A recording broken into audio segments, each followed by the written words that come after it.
পেঁপে দিয়ে ডাল রান্না করব, মসুর ডাল দিয়ে। তো তার জন্য না পেঁপেটাকে এভাবে কেটে নিয়েছি, তারপর পাঁচফোড়ন দিয়ে ভেজে নিচ্ছি, এই যে এরকমভাবে চড়ি। আর এদিক দিয়ে মসুর ডালটাকে না এই যে ধুয়ে রেখে দিয়েছি, যে চাপিয়ে দিয়েছি, ডালটাও চাপিয়ে দিয়েছি, সিদ্ধ হচ্ছে এখন, আরও হবে, মাত্র সিদ্ধ হচ্ছে।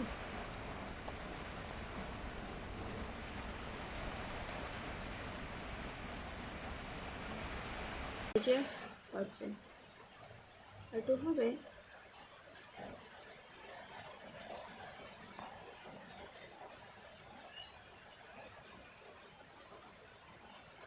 ডালটা একটু বানাতে হবে।